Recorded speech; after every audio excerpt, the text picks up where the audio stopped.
جناب عطاء الحق قاسمی صاحب، جناب عباس تابش، خواتین و حضرات، بہت ہی خوبصورت محفل اس وجہ سے بھی ہے کہ آج ہمارے بے حد عزیز دوست اور بے حد مقبول شاعر، میں لفظ عظمت کا زیادہ قائل نہیں ہوں، لیکن یہ ان لوگوں میں ہیں جن کو عظیم کہا جائے گا۔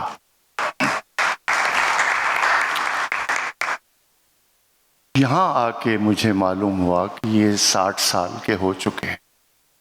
کل کی بات ہے، گورنمنٹ کالج لاہور میں جس کلاس کو میں ایم اے کی کلاس کو پہلی بار پڑھانے گیا، سامنے عباس تابش بیٹھا تھا۔ مجھے معلوم تھا کہ کہاں کہاں سے ہو کے عباس آیا ہے، میرے علاقے کا بھی ہے، تو خوش بھی ہوا کہ صحیح جگہ پہ آیا ہے، اور ایک اطمینان بھی ہوا کہ یہ استادوں کا امتحان لے گا، اس لیے کہ جن محفلوں سے اٹھ کے وہ آیا تھا، پورا کلاسیکی ادب وہ پڑھ کے آیا تھا۔ کل تک میں سمجھتا تھا میں نے اس کو ایک آدھ لفظ پڑھایا ہوگا، آج میں اس سے پڑھتا ہوں۔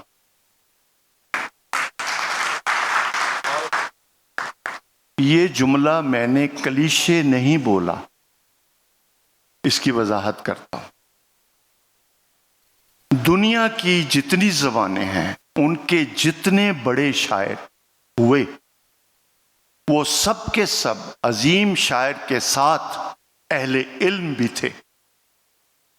غالب سے بڑا اہل علم اپنے وقت کا کوئی نہیں، میر تقی میر سے بڑا اہل علم کوئی نہیں، مومن سے بڑا اہل علم کوئی نہیں اپنے وقت کا۔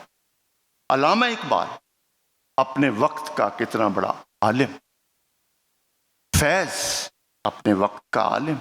یہ ایک مشترک بات ہے ان عظیم شعراء میں۔ میں انگریزی یا دوسری زبانوں پہ نہیں جاتا۔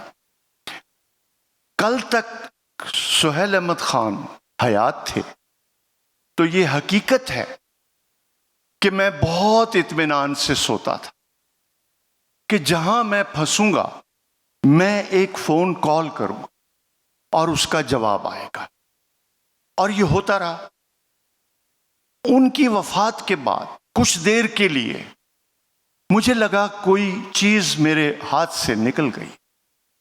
ایک دن میں ایک جگہ پھنسا، میں نے عباس تابش کو فون کیا، ایک سیکنڈ میں اس بات کا جواب آیا۔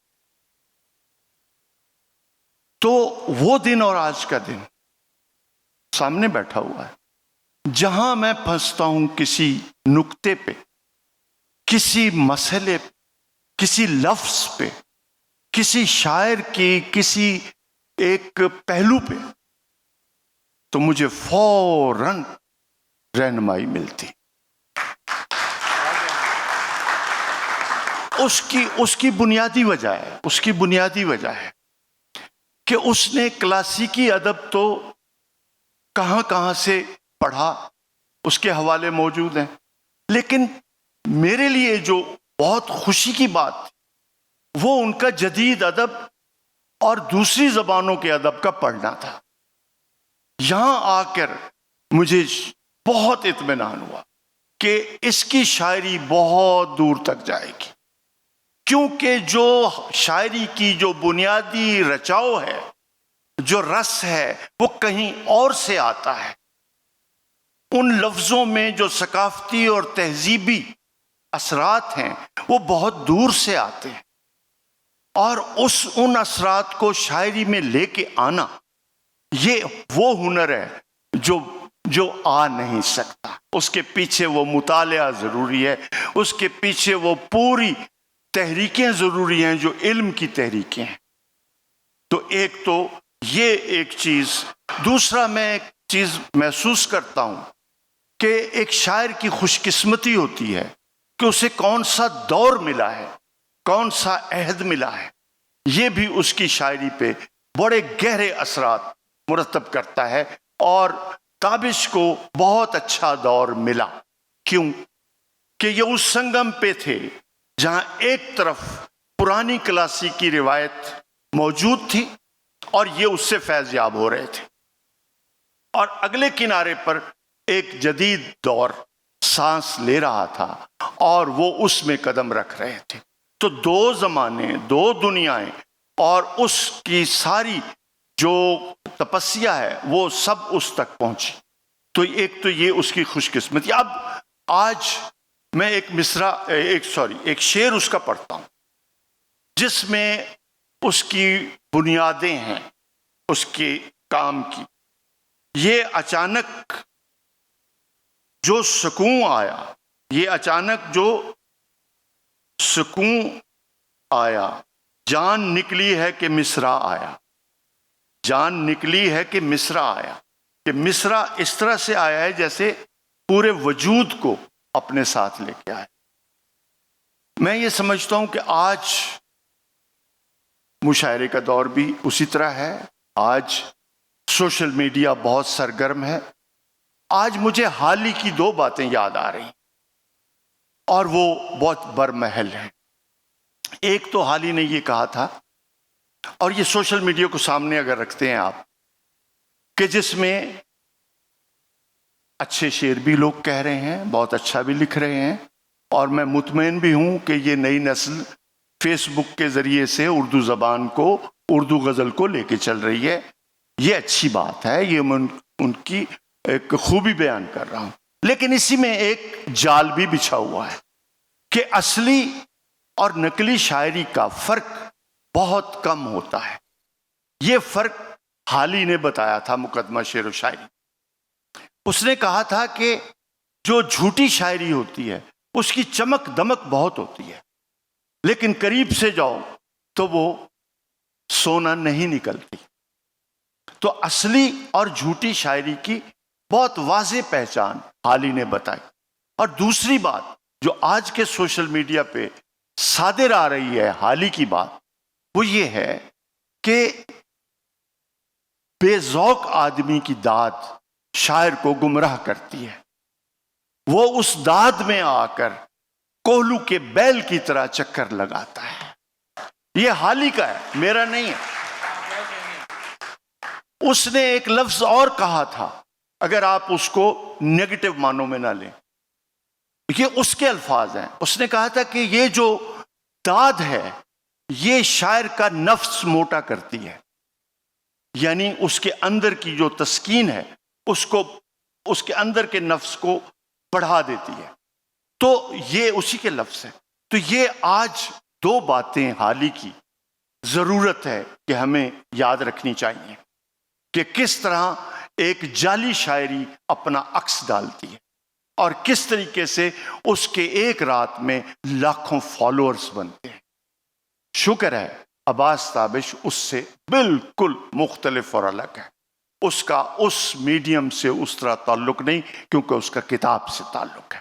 اب ایک اور بات بڑی اہم ہے کہ بہت سارے شاعر ایسے ہوئے جو ایک شعر پہ زندہ ہے، ایک شعر پہ۔ اس کا ایک لطیفہ مجھے یاد ہے، احمد فراز نے بڑی دلچسپ بات کی تھی۔ ان کے دوست تھے خاطر غزنوی، ان کا ایک شعر غزل کا بہت چڑھا، گو ذرا سی بات پہ برسوں کے یارانے گئے، لیکن اتنا تو ہوا کچھ لوگ پہچانے گئے۔ تو خاطر بہت پڑھے لکھے آدمی تھے، بہت پڑھے لکھے آدمی تھے، لیکن سادہ تھے۔ ایک دن فراز نے ان کو، ہم بیٹھے ہوئے تھے، کہا خاطر بات سن، یہ شعر جو ہے نا یہ جس کا ہے اس کو واپس کر، امانت اتنی دیر رکھنی نہیں چاہیے۔ یہ اس کا ایک دوستانہ بہرحال۔ تو ایک ایک شعر پر بہت سارے لوگ ہیں، مجھے بتانے کی ضرورت نہیں ہے، لیکن ایک واقعہ ہوا کہ تابش کا بھی ایک شعر پوری دنیا میں مشہور ہو گیا۔ ماں والا شعر آپ سب کو یاد ہے۔ اس ایک شعر سے بچنے کے لیے اس سے 10,000 اس سے بڑے شعر کہنے پڑے۔ ورنہ وہ اس ایک شعر کے اندر اپنی شہرت کو محدود کر لیتا۔ اس نے کہا نہیں، پہلا کام اس شعر سے وہ عبور کرنا ہے۔ بہت سے لوگ نہیں کرتے، وہ کہتے ہیں یہ ہماری پہچان ہے، اسی پہ وہ آواز آتی ہے اس شعر کی تو وہ خوش ہو جاتا، یہ خوش نہیں ہوتا۔ تو اس کو وقت لگا اپنے اس شعر سے آگے بڑھنے، بالکل یہ حقیقت کی بات ہے۔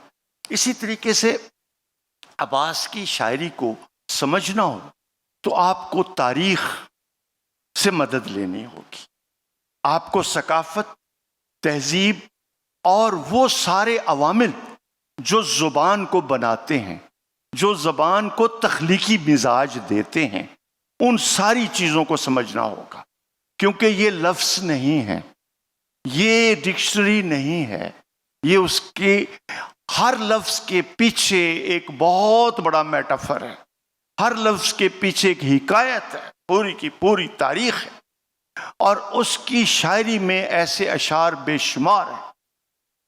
اب یہ وہ ہیں جس میں ہجر ہے، ہجرت ہے، کربلا ہے، ہمارے مصائب ہیں، ہماری تاریخ کے دکھ ہیں، وہ ساری حقیقتیں پیچھے جلوہ گر ہیں، اور ان کے آئینے میں شعر آتا ہے، اور پھر اس شعر کو جب آپ ٹٹولتے ہیں، جب آپ اس کے پیچھے جھانکتے ہیں، تو پھر زبان کا لطف آتا ہے کہ زبان میں یہ طاقت اس عمل سے آئی ہے جس عمل سے وہ گزرا ہے، تو اس کی ہر شعر کے پیچھے جو پیاس ہے وہ پیاس کہیں اور سے آئی ہے، جو تیر ہے وہ کہیں اور سے آیا ہے، جو کمان ہے وہ کہیں اور سے آئی۔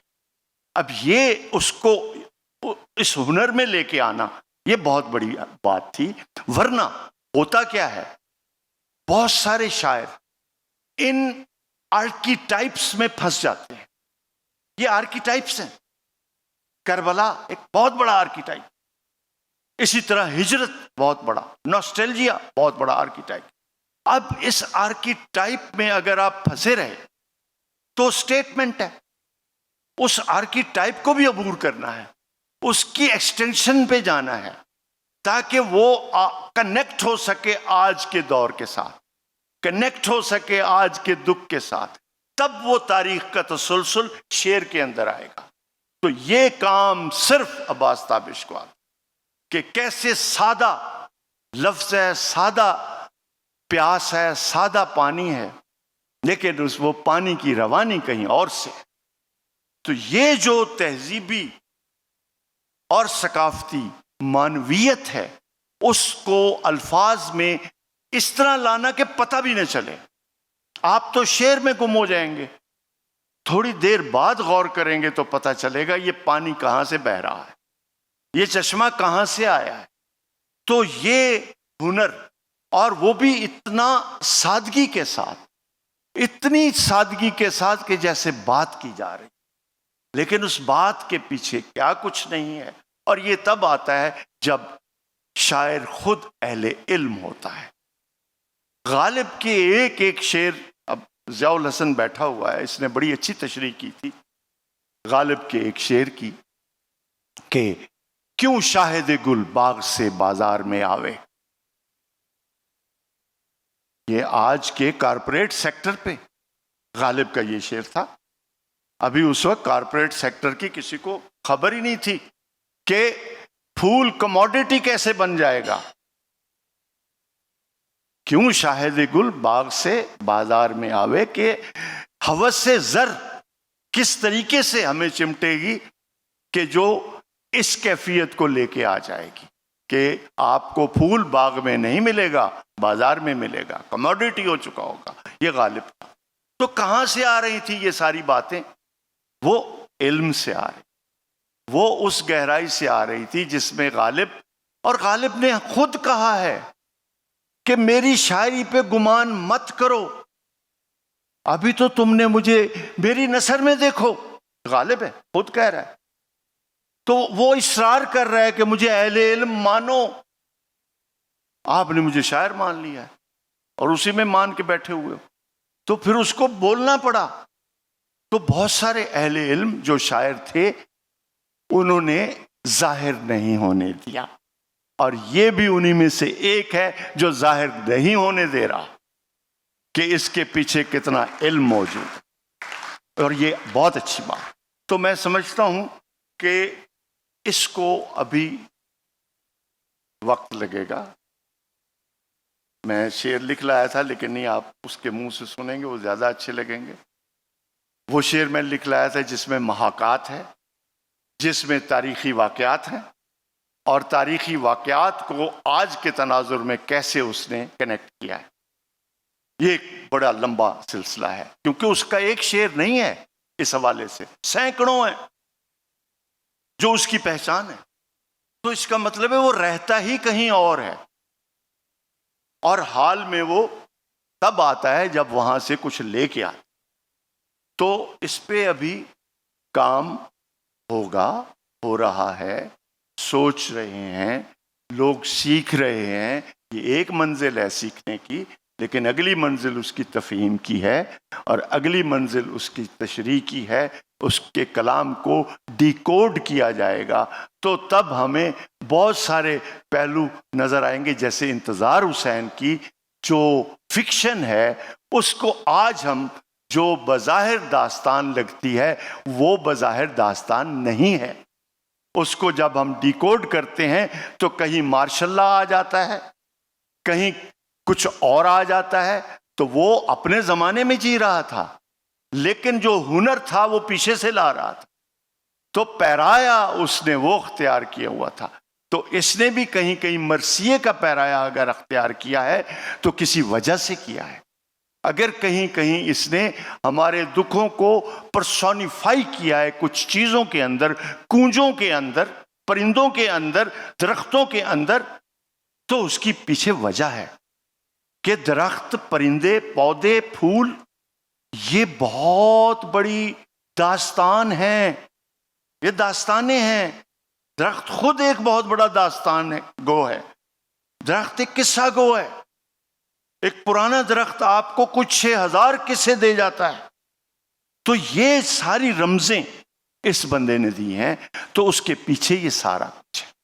تو بہرحال میں پھر مبارکباد دیتا ہوں آپ کو کہ آپ اس کے دوستوں میں شامل۔ بہت شکریہ۔